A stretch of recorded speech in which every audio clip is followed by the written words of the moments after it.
Glória a Deus. Boa noite, meus irmãos. Vocês podem se sentar.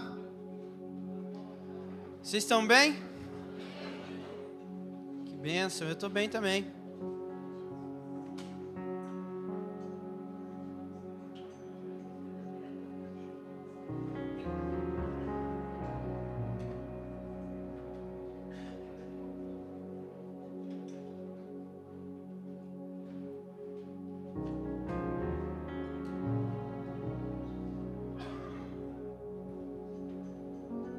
Vocês podem abrir a Bíblia comigo em Jeremias capítulo 2.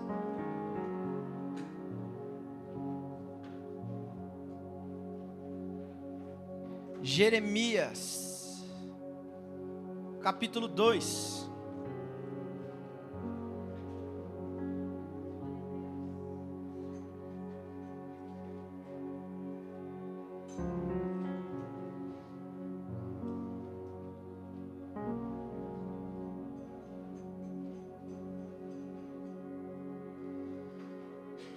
Bom, meus irmãos, eu quero compartilhar com vocês essa palavra hoje. E eu peço que vocês prestem muita atenção, porque eu creio que o Senhor tem falado com a gente. E nós temos a oportunidade agora de sermos moldados, exortados segundo a palavra. E isso é muito precioso. E sabe, se a palavra não puder nos exortar, o que vai, não é? Eu tenho sentido de nós assim que existe, talvez isso não seja exclusivo da gente, né? Mas essa é a nossa casa, nós precisamos tocar nas nossas mazelas para a gente poder ser sarado e moldado e curado. Mas eu sinto que às vezes entre nós tem um senso de independência muito grande, um desejo de conseguir isolar áreas da nossa vida. E tudo isso passa por algo que eu quero tratar de maneira mais profunda hoje, segundo a palavra. Mas eu acho que essa independência é um resumo do que tem acontecido. Mas no fundo, tudo isso é carnalidade. E eu vou ser sincero com vocês, às vezes no momento dos recados aqui, eu fico incomodado com a forma como sempre que a gente vai falar das nossas programações, parece que sempre é um lembrete de que a igreja não tem vivido os pilares da igreja. E aí, às vezes, fica aparecendo esse negócio de que vocês estão sendo cutucados, sabe? Você não vem, você não faz. E no fundo, tudo isso é fruto da nossa carnalidade, porque nós dividimos tanto, fragmentamos tanto as áreas da nossa vida, que nós temos algumas delas que são intocáveis. Então, aqui dentro, a verdade é que a maioria de vocês está sentado para me ouvir falar e vão filtrar, não a luz das escrituras, mas a luz da vida fragmentada que vocês têm. Então vocês vão me ouvir pelos próximos minutos, mas é a verdade, meus irmãos, a maioria que está aqui dentro desse prédio hoje não filtra o que escuta desse lugar pelas escrituras, filtra pelas experiências que tem, pelo que acha que é bom para si mesmo. Mas isso aqui não é uma palestra, né? Eu não sou um palestrante, eu sou um arauto. Sabe o que é um arauto? Eu só estou anunciando. Então, se você hoje me ouvir tirando os filtros de experiência que você tem e tentar me ouvir à luz das escrituras, talvez o Senhor possa falar de maneira individual com você. Agora, o que o Espírito de Deus nunca falha é em falar de maneira coletiva com a igreja.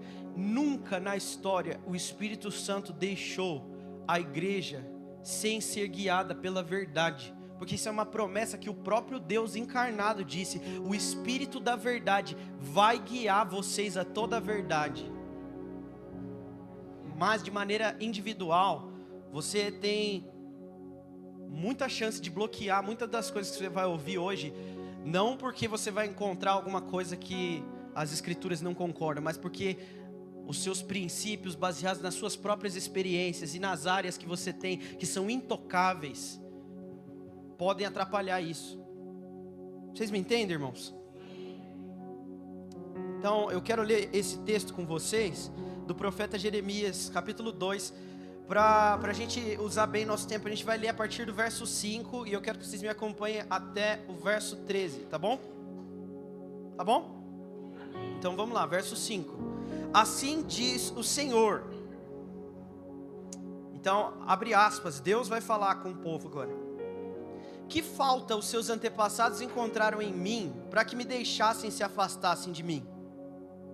Eles seguiram ídolos inúteis, tornando-se eles mesmos inúteis. Eles não perguntaram: onde está o Senhor que nos trouxe da terra do Egito e que nos conduziu pelo deserto, para uma terra árida, cheia de covas, por terra seca e de densas trevas, terra pela qual ninguém passa e onde ninguém vive? Eu trouxe vocês a uma terra fértil, para que comessem dos seus frutos e dos seus bons produtos. Entretanto, vocês entraram na minha terra e a contaminaram e tornaram a minha herança detestável. Os sacerdotes não perguntavam: onde está o Senhor?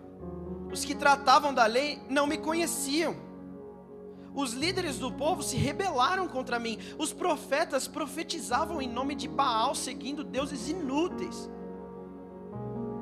Por isso eu ainda faço denúncia contra vocês, declara o Senhor, e farei denúncias contra os seus descendentes.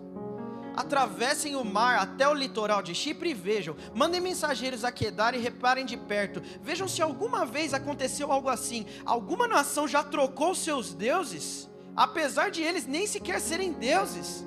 O meu povo, porém, trocou a sua glória por deuses inúteis. Espantem-se diante disso, ó céus, fiquem horrorizados e abismados, declara o Senhor. O meu povo cometeu 2 crimes. Eles me abandonaram, a mim, a fonte de água viva, e cavaram suas próprias cisternas, cisternas rachadas que não retêm água. Essa é a palavra de Deus. Pai, eis-nos aqui agora. Por favor, cumpra a tua palavra, Senhor, envia poder sobre nós.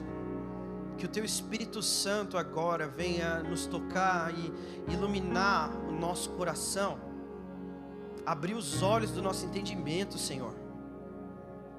Ó Deus, por favor, nós estamos hoje atendendo ao chamado das suas palavras, Senhor.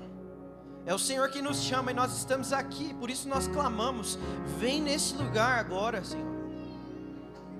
Nós ouvimos a tua voz e aqui estamos e clamamos: vem, Deus.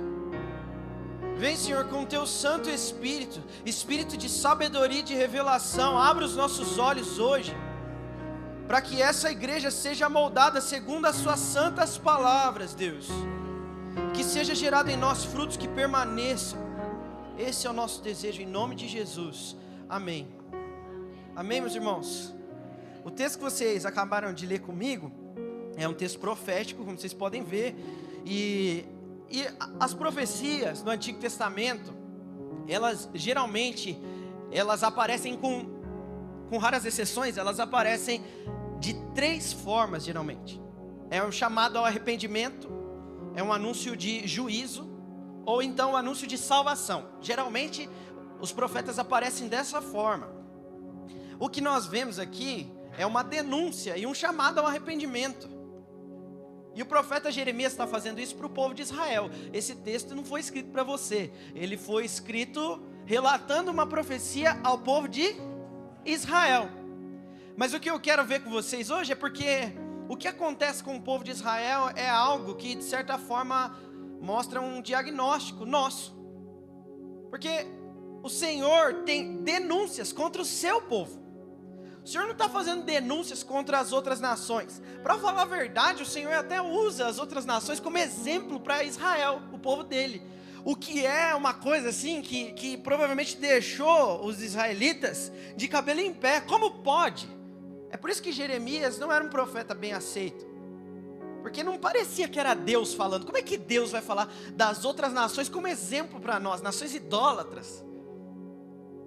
Como é que Deus pode usar pessoas que nem são crentes como exemplo para nós de alguma forma? E Deus não está usando de exemplo direto, mas Ele está dizendo, olha só, até um povo que cultua os seus deuses, que nem são deuses, não trocam de deuses, mas vocês vêm em meu nome, e não são nada além de idólatras também. Então o diagnóstico de Deus, na verdade a denúncia de Deus contra o seu próprio povo, nesse texto passa por ele falando o seguinte: eu salvei o meu povo, mas eles vivem como se eu não fosse o Senhor deles. É assim que começa. Então, olha só, você foi salvo por Deus, isso não te isenta do Senhor te corrigir, te exortar, muito pelo contrário, agora que você entrou nisso de fato, prepare-se. O Senhor precisa ferir o seu coração, a fim de que você seja aquilo que Ele te chamou para ser. E sabe, santidade não é só pureza sexual, por mais que pureza sexual também faça parte de santidade, mas santidade é mais do que isso. Santidade é ser totalmente separado para Deus. Sabe o que isso significa? Santidade é um treco inegociável para Deus. Inegociável, o que significa que Deus, Ele não está fechado com esse negócio que está na cabeça de alguns crentes, que é um tipo de vertente do cristianismo, sabe? Que é assim, eu sou de Deus, mas eu sou de Deus às vezes, eu sou de Deus, mas eu sou de Deus em algumas áreas, e por mais que a gente não declare isso com a boca, é assim que nós vivemos. Essa é a denúncia de Deus. Ele está dizendo, eu salvei você, e você está vivendo como se eu não fosse o seu Senhor. E ele continua, sabe qual é o problema desse povo? Os sacerdotes dele não me conhecem. Ele está dizendo, as pessoas que eles olham como referências, nem são pessoas que me conhecem de verdade. E sabe qual é o ponto? O povo não está nem aí. Nós estamos seguindo e ouvindo gente adoidado, pessoas que nem conhecem a Deus, nem sabem da sua lei, pessoas que estão sendo para você sacerdotes. A palavra de Deus diz que pelo sangue de Jesus foi aberto um novo e vivo caminho ao trono da graça, o que significa que você agora é um sacerdote. E a minha pergunta, irmãos, por que vocês ainda estão procurando sacerdotes? Eu não sou o seu sacerdote. O pastor Ismael, a pastora Adriana e todos os pastores líderes e qualquer pessoa que vocês tenham contato nessa igreja, ninguém é o seu sacerdote. Isso leva à sequência da denúncia de Deus. Ele diz assim, eles trocaram a minha glória por deuses inúteis. Sabe o que está acontecendo? O povo que tem acesso à glória de Deus, o povo escolhido de Deus, está olhando para deuses falsos, amando esses deuses. O nome disso é traição, adultério. É interessante, né? Porque 1 João, no final do capítulo 2, o apóstolo João fala assim que a gente não deve amar ao mundo, né? Então, você não deve amar o mundo. Mas eu gosto de Tiago. Tiago, ele é mais, o buraco é mais embaixo, é mais agressivo no que ele fala. Ele fala assim, seu adúltero, você não sabe que amizade com o mundo é inimizade com Deus? E sabe qual é o problema? Nós achamos que se a gente fizer um arroz bem feito para Deus, tá tudo bem traí-lo. Sabe? Eu costumo conversar isso com os meus amigos. A gente está estudando um livro junto e eu falo para eles assim, pensa, você pode ter uma esposa que faz a melhor comida, nunca queimou arroz ou deixou ele papa. Mas se ela tiver outro, acabou. Não é verdade? Vamos lá, o melhor marido do mundo, a melhor esposa do mundo, faz tudo aquilo que você sempre esperou. Só que tem um porém, ele tem mais um. Tá tudo bem para você? Não, mas ele é gentil. Não, mas é sempre exemplar, a conduta é sempre ótima. Só tem mais um. Não tá bom para você? Por que nós achamos que tá bom para Deus? A gente quer fazer o arroz bem feito. Mas nós temos outros no meio. E isso também é abominável para Deus, assim como é para você. É por isso que de 10 mandamentos, 9 não valem antes do primeiro. E o primeiro mandamento não é não matarás, não roubarás, não darás falso testemunho, não cobiçarás. Lembra-te do sábado, honra teu pai e tua mãe. Não é nem não tomarás o nome do Senhor teu Deus em vão. Sabe qual é o primeiro mandamento? Não terás outro. Mas nós estamos fazendo um arroz bem feito, Deus. Eu não ligo. Não, Senhor, mas eu sou dizimista. Mas eu oro em casa. Eu não falo palavrão, eu não traio minha esposa. Eu não sou adúltero. Eu não bebo, eu não fumo, eu não roubo. O seu arroz não importa para Deus, meu irmão. Enquanto tem outros. E então o Senhor usa uma analogia para terminar a denúncia dele. Ele diz assim: vocês sabem o que vocês estão fazendo? Vocês têm a mim, a fonte da água viva. E vocês na minha frente estão cavando poços. Como quem tem muita sede, procurando uma gota de água. E eu, a água viva, estou na frente de vocês.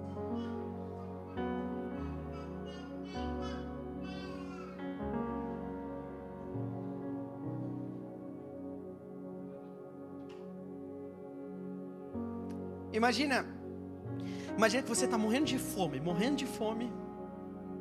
E aí você chega num restaurante para comer, ok? Cheio de fome. Vamos ser mais direto aqui. Todo mundo gosta de churrasco, né? Temos irmãos veganos aqui? Então imagina aí um rodízio de alface para você vegano.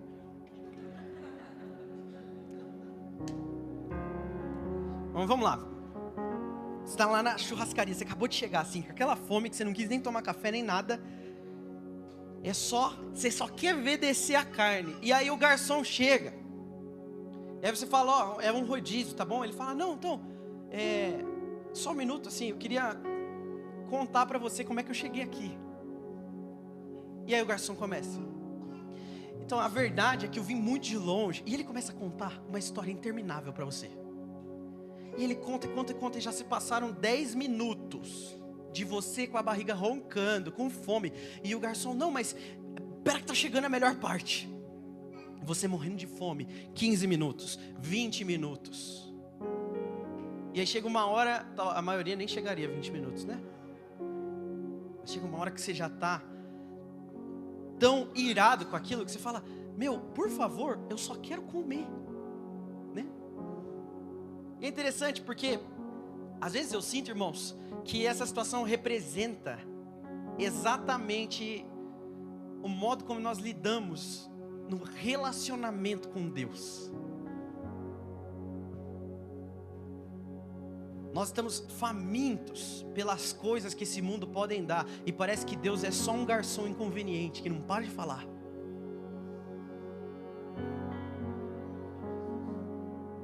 E sabe, Deus está olhando e falando, vocês estão famintos e não percebem, vocês não veem.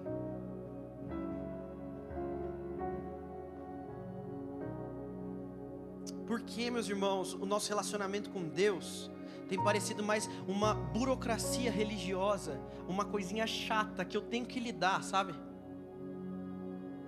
E eu quero mostrar para vocês o porquê. Abra uma palavra comigo em Atos 17.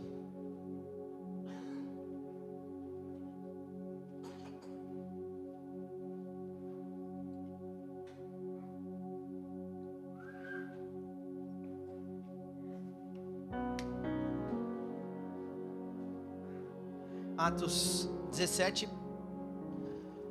Nós vamos ler o verso 22 e 23, tá? Eu vou só dar o contexto para vocês. O que está acontecendo aqui é que Paulo, ele está visitando Atenas. E quando ele chega em Atenas, ele vê um monte de ídolos lá. Depois você pode ler o texto de maneira mais extensa para você ver todos os detalhes que eu estou te falando. A Bíblia diz que Paulo fica revirado no seu espírito com tanta idolatria que tinha naquele lugar. Mas lembre-se, nós estamos falando de descrentes, né? Então eles têm muitos ídolos e muitos ídolos. Só que você vai ver que Paulo, no texto que nós vamos ler, ele diz que no meio de todos esses ídolos tinha um altar ao Deus desconhecido, né? E olha o que Paulo vai falar, verso 22. Então Paulo se levantou na reunião do Areópago e disse: Atenienses, vejo que em todos os aspectos vocês são muito religiosos, pois andando pela cidade observei cuidadosamente os seus objetos de culto, e encontrei até um altar com esta inscrição, que está aí? Ao Deus desconhecido. Ora, o que vocês adoram sem conhecer, este é o que eu anuncio a vocês. Ou seja, qual o problema então? Não é verdade? Paulo está pregando para um povo que já adora a Deus. Paulo acabou de dizer: olha, esse que vocês têm adorado é o que eu anuncio. Então, de certa forma, meus irmãos, nós podemos chegar até a conclusão aqui de que o povo de Atenas não estava tão mal assim, né? Na verdade, até o início da fala de Paulo começa com um certo elogio, porque por mais que possa parecer hoje no meio dos crentes, o termo religioso possa parecer um pouco pejorativo, não é o que Paulo está querendo dizer. Ele está dizendo assim: olha, vocês têm anseio por se conectar com Deus. É isso que religião significa, de certa forma. Então Paulo está dizendo: eu vejo que vocês são um povo que está interessado em se conectar com Deus. E eu digo mais, no meio de todos os altares e os objetos de cultos, eu achei um altar ao Deus desconhecido que vocês têm adorado. Esse que vocês adoram é o que eu anuncio. Então há uma conexão, há um ponto de conexão, né? Mas, meus irmãos, esse é mais um retrato do tipo de igreja que nós estamos sendo. Nós adoramos a Deus? Nós adoramos a Deus. Mas Ele é mais um no meio de todos os nossos objetos de culto.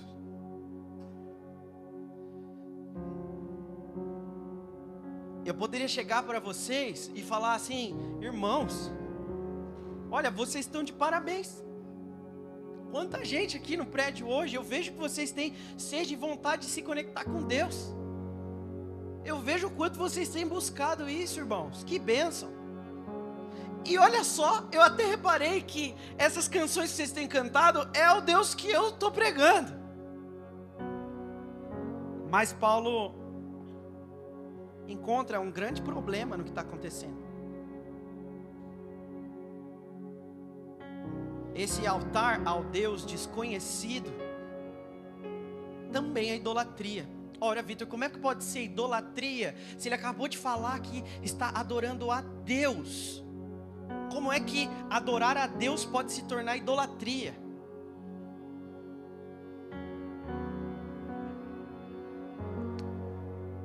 Paulo diz: vocês adoram o que não conhecem. A idolatria, meus irmãos, é mais do que ter um objeto de culto nas mãos. Idolatria é mais do que se ajoelhar diante de uma estátua, de um pedaço de pedra, um pedaço de pau. Idolatria é mais do que isso. Eu vou além. Idolatria ainda, meus irmãos, é mais do que esse coração ansioso por ficar rico. O buraco é mais embaixo, meus irmãos. Não é só idolatria ao dinheiro, não. Não é só idolatria ao próprio corpo. A idolatria também está em adorar aquilo que não conhece.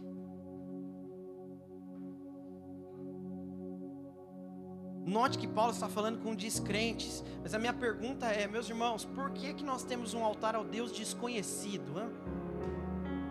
Por que nós temos cultuado um Deus que não conhecemos?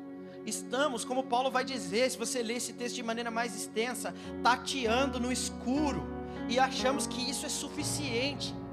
Não é suficiente, meus irmãos. Se você acha que simplesmente tatear no escuro com Deus é suficiente, isso não é suficiente. Note que Jesus não ignora a adoração que procede de um coração que não o conhece. Mesmo no momento, se você ler João 4, tem uma das narrativas mais famosas dos evangelhos, né? Jesus encontra a mulher samaritana. Se você não leu o texto, pelo menos a música do F-Hop você ouviu, né? Tu és. A música é muito bonita, mas o texto é mais ainda. Se você ler o texto, você vai ver que no meio de toda aquela conversa profunda com aquela mulher samaritana, do nada ela levanta um questionamento que não tem nada a ver com a conversa. Ela fala assim: olha, já que você é profeta, fala para mim, o monte certo para adorar é esse que os judeus adoram ou esse que nós estamos adorando?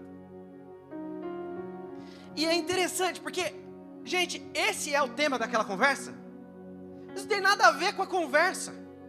Por que essa mulher quer falar agora de monte que tem que adorar? Jesus podia cortar, né? Ele podia dizer assim: olha, não é disso que nós estamos falando. Não, mas a resposta de Jesus é interessante. Ele fala assim: olha, vocês samaritanos adoram o que não conhecem. Esse é o problema. Jesus fala: você está achando que o problema é um monte, né? O problema é um pouquinho mais profundo, meu irmão. Não é que você está faltando na sala de oração. Não é esse monte ou aquele monte. O problema é que você adora o que não conhece.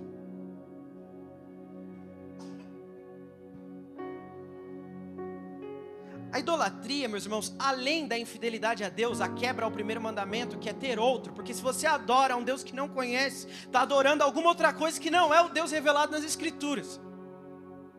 Então, além da infidelidade a Deus, que é a quebra do primeiro mandamento, ela é a usurpação da colocação da divindade. É por isso que em Filipenses 2 diz que aquele que sempre existiu em forma de Deus, não considerou que ser Deus fosse algo que devia se apegar. Isso é o extremo oposto do coração caído. Nosso desejo é trocar o lugar. O Deus que se esvaziou, nós queremos nos encher da divindade. O que eu quero dizer? Deus criou os homens à sua imagem. A idolatria é exatamente o oposto. É o homem criando uma divindade à sua imagem. Isso não é esculpir um Deus de pedra, de madeira. Isso é cultuar o Deus que eu tenho no meu coração.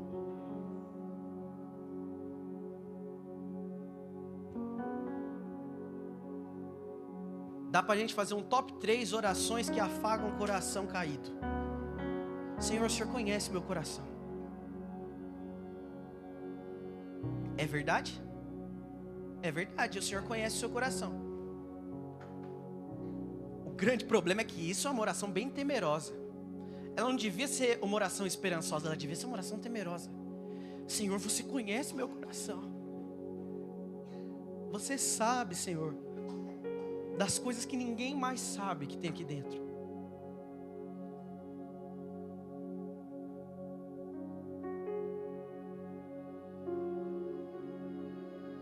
A pergunta que fica então é: por que é tão confortável esse estilo de vida? Por que nós estamos cavando cisternas na frente da água viva? Por que nós estamos famintos enquanto o banquete já está na mesa? Por que nós temos tanta sede por ídolos e não por Deus, se Ele é tão bom assim? Primeiramente, essa você não precisa abrir, mas se você está anotando, anota para você poder ler depois. Salmo 115, é um texto também bem conhecido. Os ídolos feitos de prata e ouro, obra de mãos humanas, têm boca, mas não falam. E ele dá uma lista de características que basicamente resumem o seguinte: Os homens criam deuses parecidos com eles. Eles têm boca, eles têm olhos, eles têm nariz, eles têm mãos, eles têm pés. É parecido com um homem, mas não é homem. Só que tem uma característica interessante que o salmista faz questão de enfatizar. É que tendo todas essas características, não age como alguém vivo. Não é vivo. É por isso que ele começa falando, tem boca, mas não fala. E aqui está o grande conforto e afago do coração caído. Criar um ídolo às sombras do seu coração perverso é confortável. Por quê? Porque ele não fala. É muito melhor servir a um Deus que não fala. Assumir um relacionamento com Deus é ter que ouvi-lo falar. E sabe, Deus, ele não tem pressa. E é por isso que o coração que não for regenerado, ele vai ser como essa pessoa faminta na mesa, enxergando Deus como um garçom inconveniente. Nossa, eu só quero ter realizações, mas toda vez que eu venho ouvir esse menino falar, ele fica falando de Deus mudar tudo na minha vida. Que coisa mais inconveniente. Ele não passa pelas coisas que eu passo, ele não me conhece, ele não sabe quem eu sou. O Vitor é até gente boa, mas ele é muito radical. Parece um fanático. Esse Deus que ele prega tem boca e fala.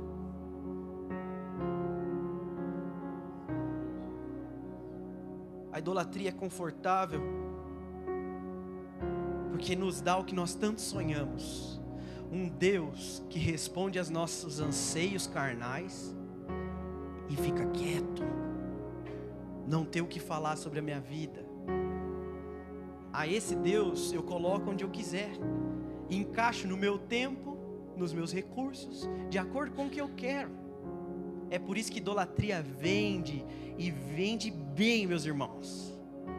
Igreja feita para idólatras dá dinheiro,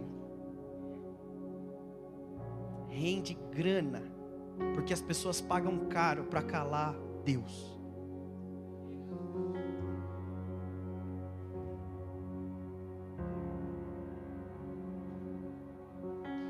E essa é a verdade, meus irmãos. A coisa começa a melhorar no momento que nós admitimos que sim, nossos corações caídos estão à procura de um Deus que fale pouco, se possível nem fale. E assim, a nossa devoção fica parecendo essa burocracia chata que eu tenho que lidar sempre. Sabe, aquela coisa que você precisa resolver, mas dá trabalho e dá até preguiça. É o garçom inconveniente.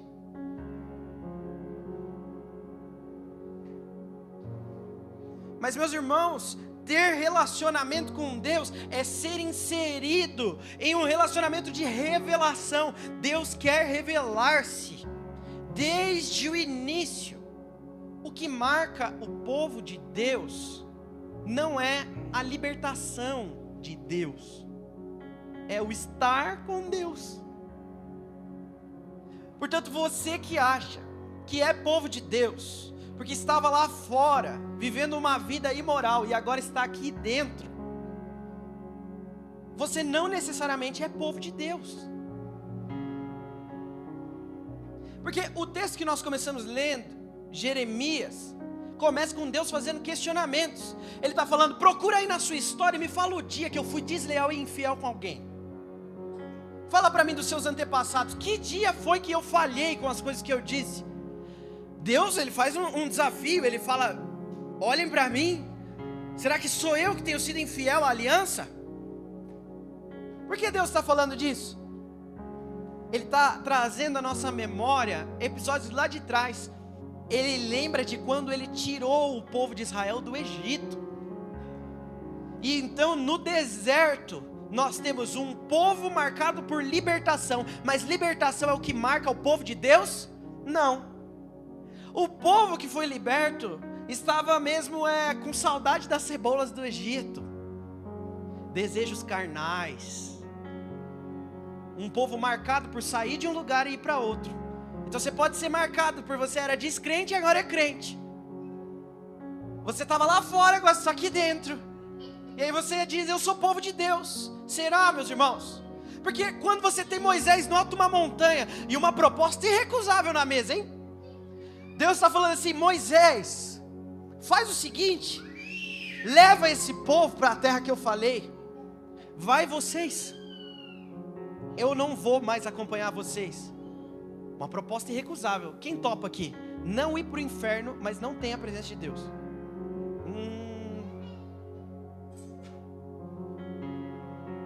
Quem assinava um paraíso sem Deus, hein? É a proposta irrecusável. Faz o seguinte, a vida que você sempre sonhou, e você fica com um Deus que não fala, silencioso, não tem relacionamento. Aí Moisés rapidamente identifica, ele fala, Deus, isso não faz sentido. Porque não é o fato de você se relacionar conosco, estar conosco, que nos diferencia dos outros povos.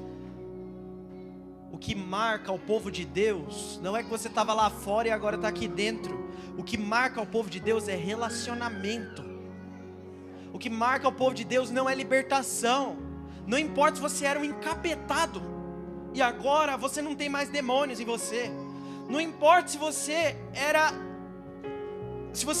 ladrão e agora não rouba. Se você era adúltero e agora não é mais adúltero. Não importa, essas coisas não são o que marca o povo de Deus. Para falar a verdade, o Senhor faz essas coisas até com descrentes. Sabe, a presença de Deus pode tocar as pessoas. E um aleijado não é mais aleijado, um cego não é mais cego, um cadeirante não é mais cadeirante. O morto ressuscita. O Senhor pode fazer isso com qualquer pessoa. Mas não é isso que marca o povo de Deus. O que marca o povo de Deus é estar com Deus e ouvi-lo falar.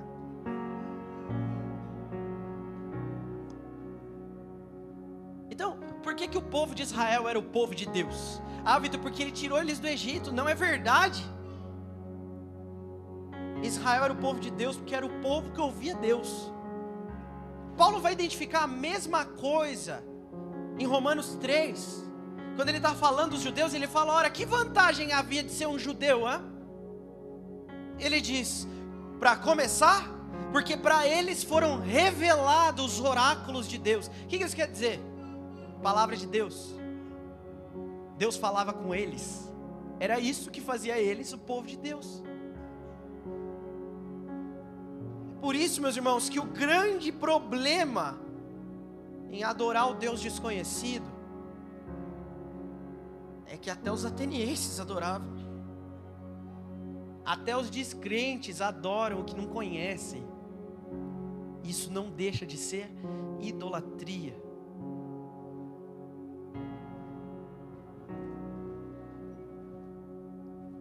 Se você entendeu o que eu estou falando, você vai ver que, pensando além da salvação apenas, a introdução ao relacionamento com Deus não é o dia que você fez uma oração dizendo que aceita Ele como seu único, suficiente Salvador. Não.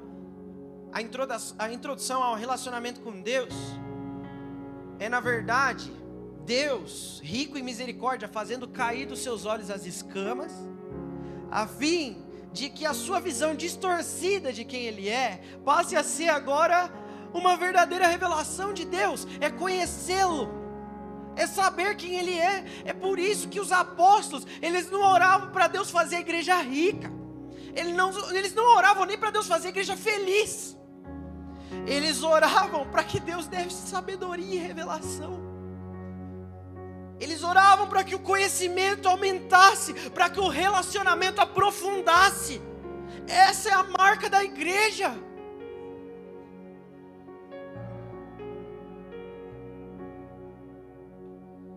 É por isso que a Bíblia começa com Deus plantando jardim no alto de uma montanha, num mundo ausente de pecado. Ele se relacionava com o homem ali, sempre.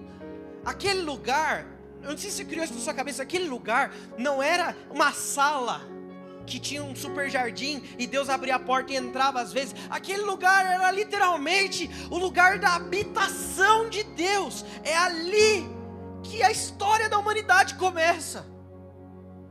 E como a história da humanidade termina, é com esse jardim descendo novamente do céu, e Ele habitando novamente com o seu povo. Então, meus irmãos, é muita ousadia pensar que Deus determinou o começo e o fim da história com relacionamento, mas você é o ser que vai mudar como Ele lida com as coisas.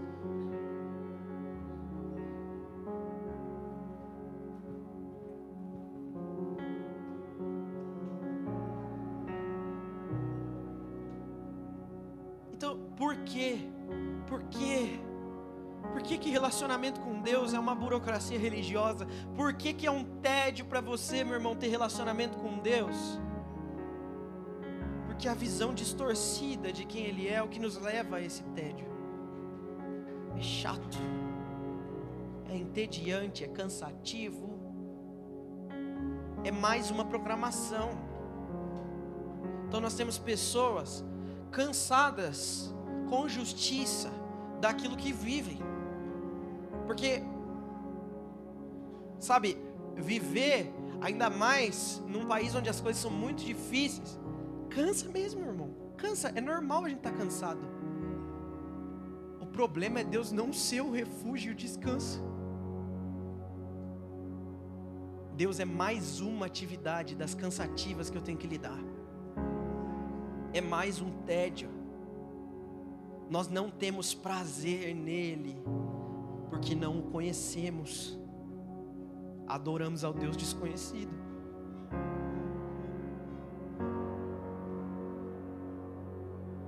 No Salmos 16, verso 11, o salmista exclama algo muito diferente de tudo que a gente vê. Ele diz assim: Tu, Senhor, me farás conhecer o caminho da vida, a alegria plena em sua presença e eterno prazer na sua direita. O salmista está dizendo que em Deus é alegria plena e eterno prazer.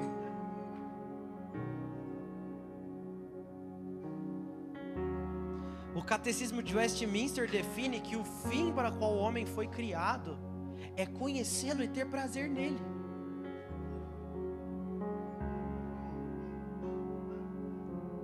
O teólogo John Piper popularizou ainda mais com uma colocação simples e que define tudo isso: Deus é mais glorificado em nós quando estamos mais satisfeitos nele.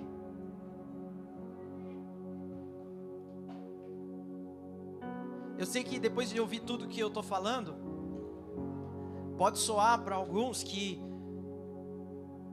é isso, ter relacionamento com Deus é difícil mesmo, mas não é isso que importa. Não, meus irmãos. Um outro erro é pregar que Deus quer acabar com o seu prazer. E algumas pessoas têm pregado isso: Deus quer acabar com o seu prazer, você tem que entregar o seu prazer, não pode haver prazer. Não é isso. Pelo contrário, Deus quer revelar a você o verdadeiro prazer, a felicidade e delícias eternas em Deus, meu irmão. Há prazer verdadeiro em quem Ele é. E meus irmãos, a maioria de vocês olha para mim como se eu estivesse falando algo totalmente distante. O que é isso? Como assim? Como é que isso pode ser prazeroso? Meus irmãos, se você não provou disso, confia no que eu estou dizendo hoje.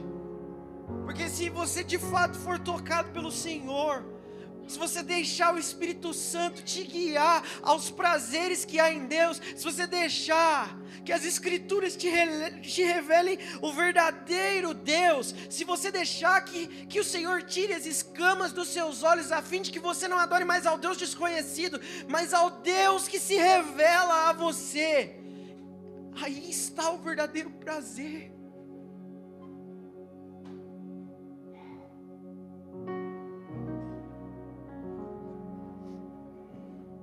Meus irmãos, Deus não é um garçom inconveniente, te impedindo de ter prazer. Não, Ele é o banquete na mesa.